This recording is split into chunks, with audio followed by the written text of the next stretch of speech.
what about your paintings that you do, or the music that you make, or the pictures that you take? And why should you license them out with Creative Commons versus licensing them with the copyright and other type of licensing? So all of these are normal users, but you would have different arguments for each one, because something that's important to them may not be important to the next person. Your mother and father is somewhat difficult, because, you know, the typical mother and father, maybe they surf the web a little bit, they want to send email, they want to talk with their children and their grandchildren at very low cost, and their software they hardly ever buy, particularly in Brazil, because you guys have an 84% piracy rate of PC software. So when I talk to people in Brazil and I say, you can have free software, they say, all of our software is free. So when you go to a different country like the United States, and there is a little bit more emphasis put on software piracy versus not. So what I've usually done is I take the opposite strategy with people. I talk about the advantages of having open software and what it means. And guys, here's the thing too. Software piracy hurts you, because I think that each one of you would like to have a job writing software. And if you spend a lot of time writing software, which you're then going to sell as proprietary software, and somebody just steals it from you, that means you're never going to make any money. On the other hand, free software talks about selling the service of writing software. Should I stop every once in a while? Yeah, actually some of them are actually understanding, but I will translate them really quick, alright? Seguinte, ele está falando sobre a importância do software livre. Por que é importante ter um software livre nas nossas vidas? Muitos de nós só usamos só o sistema proprietário, e muitos de nós estamos satisfeitos com isso, mas muitos de nós não sabemos a importância de ter o software livre como também nosso aliado. Então ele está dizendo que a porcentagem de software use de software livre no Brasil é proprietário quanto que, por exemplo, é usado no país de origem dele, nos Estados Unidos. Nós no Brasil usamos 84% de software livre, enquanto no país dele é menos 30%. Então ele está dizendo que como é importante que a nossa geração, ou seja, a geração de vocês, tá? A geração de vocês usem o software livre para uso produtivo. Ok, go ahead. So when I tried to get my own parents to use Linux, I would go to their house, I would install Linux on the computer, I would set up everything would be fine. Quando ele vai na casa das pessoas, ele instala o software livre nos computadores das pessoas e tudo funciona de boa. But then what would happen is my parents who were living in a retirement home would have their friends come over and they'd say, I have this new program for you to run on your computer. Quando ele estava na casa dos pais dele, os pais dele não eram assim muito a favor dessas histórias. But the program that their friends had, of course, was written for Windows, would not run on my parents' computer. Então quando ele ia na casa dos amigos, ele fazia tudo na casa dos amigos porque os pais não eram muito chegados. But then my parents would be disappointed that they couldn't run these programs, you know, on their computer, and then somebody would say, well, I'll install Windows for you. Bom, eu ia na casa das pessoas, as pessoas não eram muito chegadas, aí ele falava assim, bom, então eu vou instalar o Windows aqui. But over time, what happened was that they had some people at the retirement home who were interested in computers, and these people learned Linux. Então ele ia na casa das pessoas para colocar o Windows, mas aí quando ele começava a falar sobre Linux, as pessoas começavam a se interessar mais. So now my parents were the only people at the retirement home that used Linux.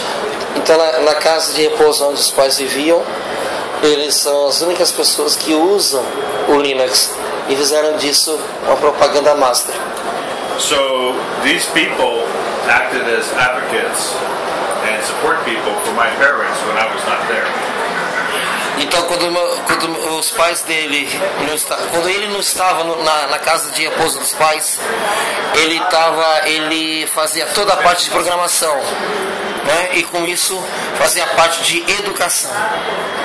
So if you are a person in a university, or if you're a person in a company and you want to get the company to use more free software, you find the person inside of the company who is the trendsetter. Quando ele ia em alguns lugares e fazia toda a parte de automação, de organização, de toda a informatação e tudo, the last word was? Trendsetter. Trendsetter. A transcendência entre uma coisa e outra, ou seja, a transformação, a migração de um sistema operacional para o outro. They're the person in the company that always has the latest camera. E a pessoa que tivesse a câmera ou o sistema mais moderno. They have the latest geek things. E as coisas geeks mais modernas. And you convince them that free software is the way to go. E falando que o free software ou o software livre é a maneira de trabalharmos, ou seja, estamos livres para fazer o que a gente quiser. And then they will help you convince everybody else that free software is the way to go. E todo mundo concordaria de que o open source, ou seja, o software livre seria a nossa razão de trabalhar legal e que não teríamos problemas com isso. Just one thing, we are almost running out of time, your time, so Renan has a question now. Okay? Renan, go on. Not long ago, Microsoft released Windows 8, and something that angered some Linux users was the secure boot feature that prevents the installation of Linux on Global boot with Windows. And what do you think about it? Well, first of all, secure boot itself, I think, is a good idea. However, the way that it's implemented needs to be worked out. And secure boot can be set up so that you can turn it off if you wanted to boot another operating system. Or if there was a way to generate a key securely that would allow you to sign your own Linux distribution and say, I made this Linux distribution, or I got it from a trusted source, and therefore only this Linux distribution can boot on this system. That would be good. But unfortunately, the way that companies work is they always try and take the easy way out. And so they implement exactly what Microsoft wants them to, which means that the system only boots Microsoft. So there's lots of people who are pushing back, and there's lots of companies who recognize that putting in secure boot that way is going to lose them sales to open source people. So companies like Red Hat are pushing back, and companies like SUSE are pushing back, and customers are pushing back on a secure boot to make people who do BIOSes implement it the correct way. But there's no guarantee. It does, however, open up an interesting market, because for the person who creates a system that has secure boot properly written, then they would be able to sell to a lot of people who would like to have a Linux system or a FreeBSD system or any other system. They can sell to researchers. They can sell to a lot of people that the people that don't implement secure boot correctly will not be able to sell to. So we have to put pressure, and I would recommend to the Brazilian government that they put pressure on the computer manufacturers to implement secure boot the proper way. How can this generation do that? This generation in front of you.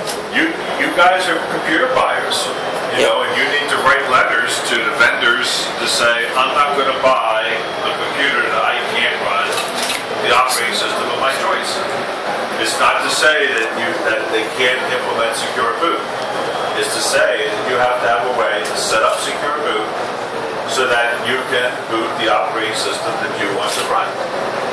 And if everybody here at Campus Party wrote to the vendors that would be 8,000 letters that they would get saying, you know, guys, you need to implement secure boot the proper way. Right. Now, this brings about the whole concept of BIOSes and blobs. And there's an ongoing problem in computers where more and more companies are putting more and more firmware into their computing systems. And these things are invisible to us. We can't see how they work. And this is just as dangerous as secure boot in a lot of ways. Because if the vendor doesn't tell you how to use the blob properly, then that hardware is just going to be as useless as if you can't put the operating system on it. Okay. So, you have to look at vendors who don't do that. And right now, Intel's doing it more and more every day, and AMD isn't doing it at all. Okay? Yeah. Now I have more time. I don't have to leave. You have a few more minutes? Yes. All right, good. We have two people to talk to you now. I'd like to go back and talk one more to answer his question more. The question of the business person and how you convince them. And so I've stopped talking to business people about the glories of free software and looking at source code. Vamos conversar sobre a questão da parte de teoria, da parte de business, da parte de grana, da parte financeira. Como que isso pode nos afetar? Business people only care about two things: saving money and making money. Talking about business, do you consider that there is a war between the free software and paid software? Is there a war between them? I don't think, there's obviously a war between Microsoft and Linux. Okay, Microsoft would like Microsoft products to be on every computer system, and if Linux is there, they are not there. Microsoft is like any company. They're trying to make a profit for the shareholders. And they feel that their model is the best one. So from that viewpoint, yes, there's a war between Microsoft and free software. And Microsoft's latest movement in this position is to try and convince everybody that they love free software and that their software is open, when in reality their software is closed. And they go around talking about how their software is open and how they work with all these different systems and how open that is and how much they have standards. But Microsoft is guilty of violating more standards than any other company I know. Even Apple supports standards better than Microsoft. But still going with the convincing thing, what business people, nobody buys a software product. Nobody even buys a computer product. What they're buying is a solution. What they're buying is something that can help them compute. And when you convince them that free software can do basically everything the proprietary software can do, but they can now change it to meet their needs. They have a longevity to the software that's better than any closed source product. They have control over their software. These are the things that business people want to hear. Let me now, before Hannah asks a question, we have Lang right here. He's a 14 years old kid. This is his first time here in Campus Party. It's the first time away from home. He has a very great story about Africanness. He's a great student, and he is very, very keen of focusing. He loves to focus, and he's almost a genius in computing. So, go ahead. What do you think about the games on Linux? Okay, let's go back to software piracy again. Linux on the desktop, even with all of our efforts, is still only about 3 to 4% of new systems being sold. We hope the Raspberry Pi will change a little bit of that. So, if you're building a game and you want to sell your game, You build it for the largest platform that is out there. And so, you know, if you're talking desktops, it'd be Microsoft first, then Apple, then Linux, then BSD, and so forth. Now, if you build it for Linux, and you say, oh, I like free software and everything, and you put it out there, there's another bad thing. PC people, if in general, PC software is pirated at the rate of 84%. Games are pirated at the rate of 99%, which means that only 1 out of every desktop user buys their game. 1 out of every 100. So, if your desktops are only 3% of the market, and only 1 out of every 100 of those people buys the game, that means that all the work of your game, you get to sell 1 copy. Now, this is changing, because games are now relying less on the sale of the game itself, more on the sale of the data that goes into the game, more into games that operate across the internet, and so they make their money not by you buying the software that's a game, but they make their money by you playing the game on the net. And that is beginning to see games change on Linux, because now the vendor doesn't care which platform they support. In fact, it's better if they support every platform. The other thing about games is they've gotten smarter about taking and creating a game engine that's very portable and port that engine across all the platforms, and then the game can play on the platform without much work. So that's another thing that's changed, that hopefully we'll see more games on Linux. Just one thing, we have now in the house, we have Commander Login right here, and he's here also to ask 1 or 2 questions, real quick questions about relationships and stuff, right? So go ahead. I have a question about the freedom in the technology and the proprietary softwares. How can these proprietary softwares can stop the development of new technologies, new ideas, and how we can stop this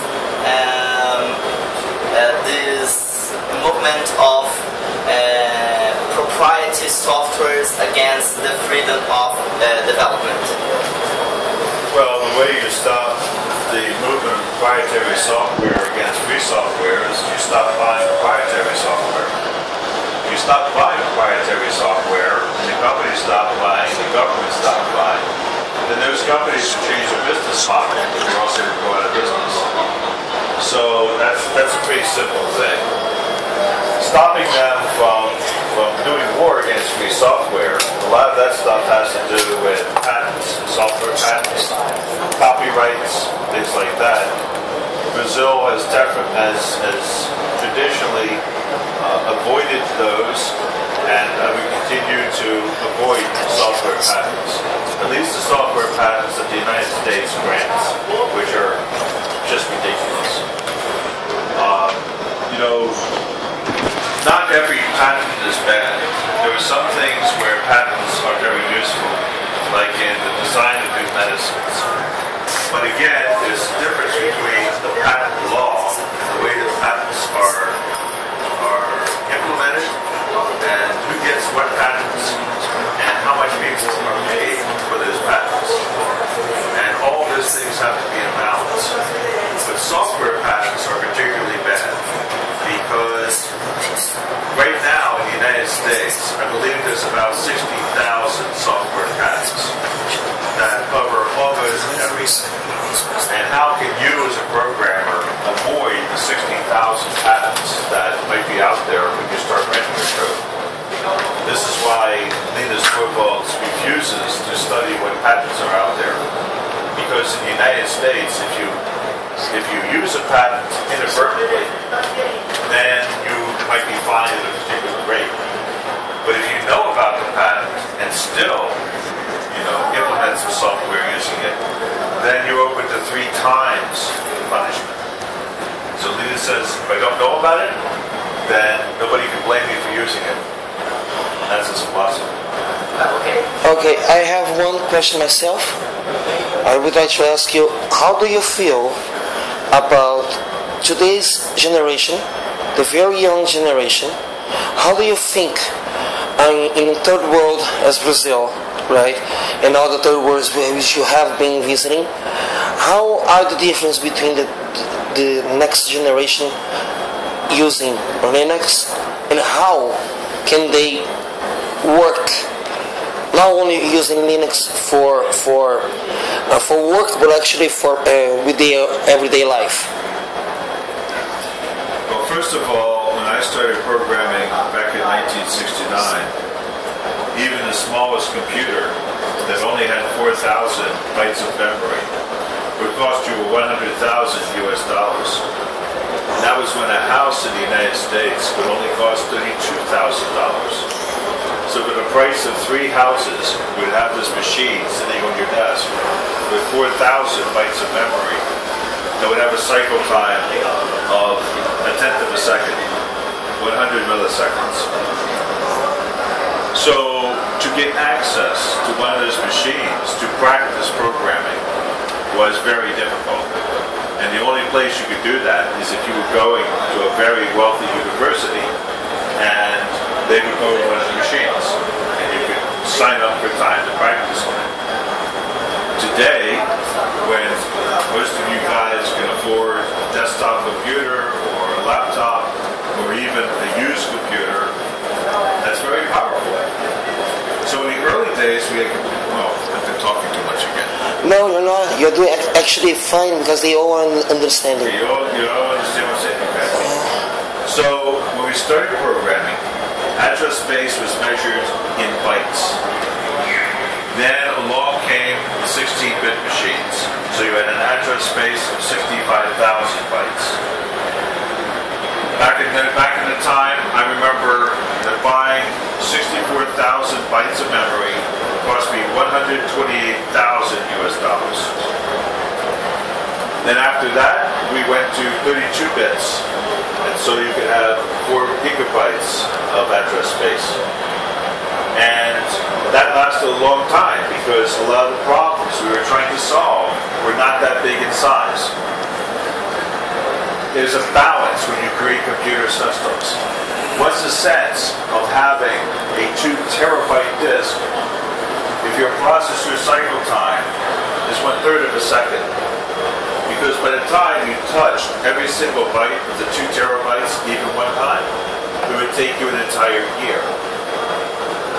Your memory space needs to be balanced with your CPU speed. And both of those have to be balanced with the amount of data that you need to process. So all of these things, if you go through time, you can see what was the sense of creating a gigantic disk if nobody was going to buy it because we didn't have CPUs fast enough to process the data. As the electronics got faster and smaller and less expensive, more people were able to have access to it. So what I'm getting at is we're getting into a time, we now have 64-bit computers.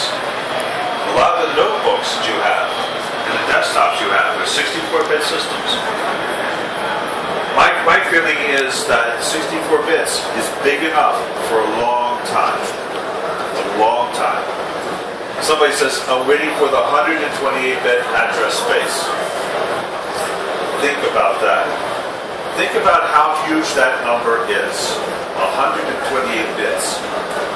For 128 bits, you could have an address, you could have a byte for every known neutron of every atom in the entire known universe. Okay? It's a lot of data. How are you going to process it? In whose lifetime? Even with the fastest processor.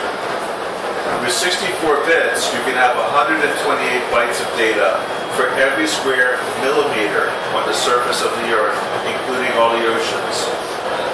Where are you going to store the data? On what disk? Okay? What processor is going to process it? So, address space, probably big enough for a long time. And if it isn't, we can solve the problem, whatever that problem is, the same way we used to solve it by taking 2 of the address spaces and putting it together.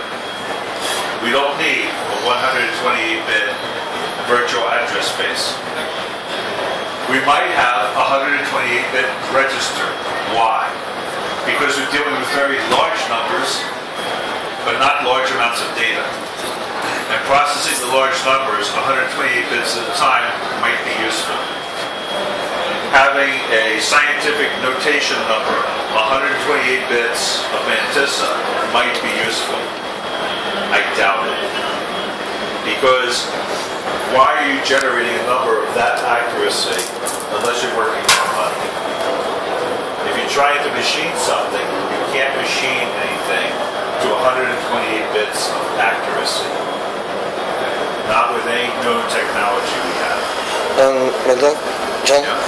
there's just one more minute. No, I'm gonna finish this thing though. Okay. So the only thing we have left is speed. You know, we've got size conquered. What we is speed. And what I'm trying to get at is that the computers you have today, even the ones that you get cast off, are perfectly capable computers. They support virtual memory. They support, a lot of them, virtual machines. They're really fast, even though they're slower than you might want for your games. They're still incredibly fast. And people can learn computer science from these machines. You can do anything with these machines that you can do with any other machine. So the blockage that used to be in place of people to learn is gone. There's so much stuff on the internet that you can just reach out and look at and learn from it. So I don't know if you saw my talk today, but I put that slide up of all those guys. They all learned from looking at stuff on the internet, from talking to people in forums, from reading books. None of them learned their computer science from a university.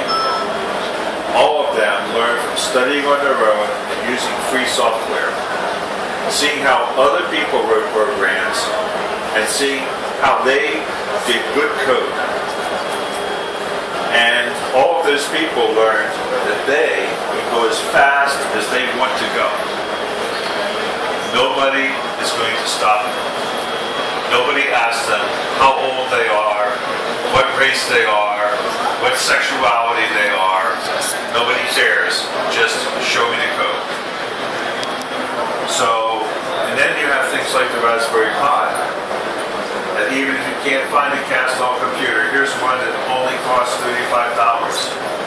Maybe you can't afford it, but maybe you'll find somebody that likes you that would buy one for you. Or maybe you can go out and do some little job for them and they would buy one for you. And then you would have your computer system to do your learning and your knowledge. There's really nothing out there that stops you at all. Okay. Hannah, you have your last? Little Stars essentially gave a very honest answer when asked about support for NVIDIA. Everyone remembers that. I know, yeah. Okay. And companies like NVIDIA are still a thorn in the side for Linux. I'm sorry, what? What's the last part? Companies like NVIDIA are still a thorn in the side for Linux. Yes. Because these companies still do not publish all of the programming interfaces for their cards. And the people in the free software community that want to give good support to these cards have to do things like reverse engineer the binary drivers that NVIDIA puts out. Now, there's lots of reasons why people only put out binary drivers. Number one, they may be using patents of other vendors that they would have to pay money on if the other vendors knew that they were using their patents. Number two, they made a deal one time with another company to utilize that other company's source code if they promised never to expose that source code to a third party. So it's a contractual agreement that they have. But they never talk about it because that's part of the contract to never talk about it. It's like Fight Club. You never talk about Fight Club. This is number one rule of Fight Club. So, there's many reasons. One time we ran into a company that refused to publish the source code because they were ashamed of all the comments that their engineers had put in the source code. Not only comments about how stupid customers were, comments about their vendors that had sold them things and saying, look at this really crappy piece of hardware this vendor sold us. This person should be put in jail. So if you start publishing the source code, you've got comments in there. The company was embarrassed by them. So for that particular case, we made a deal with the company. We said, we will go through and we will help you clean out all those comments. And then you can publish your source code. And the company agreed. That was the only reason. They were ashamed of the comments that their engineers had put into the code. So one way of getting around this is if companies like ATI, who do publish their specifications, if people start buying ATI cards because ATI cards are good enough, and number two, ATI cards publish all the specifications, then NVIDIA will start seeing losses of sales, and that will change their attitude. Money isn't the only thing to these companies, but it's close. It's good. Yeah, we here in Brazil will say, the moment you start touching people's money, then people touches people's pocket, then people will say, uh-oh, time for a change. Yep. Yeah. Okay, everybody, let's say goodbye. Let's say thank you to him. All right? Okay. Thank you so much. Sure. You're really amazing for us all, and very enlightening. I'll be around for the rest of the week, so if you want to ask questions, I'll be privately. It's okay. Se quiserem perguntar, é só chamar e conversar. Alright, thank you so much, everybody. Gente, vamos agradecer. Oh, Zambon, vamos agradecer. Let's go. Yeah. So, once again, even though he was a pretty much provocative question. I wasn't provocative. No, not that much. No. Alright. Okay, so thank you. Take care, guys. I'll see you later. Alright.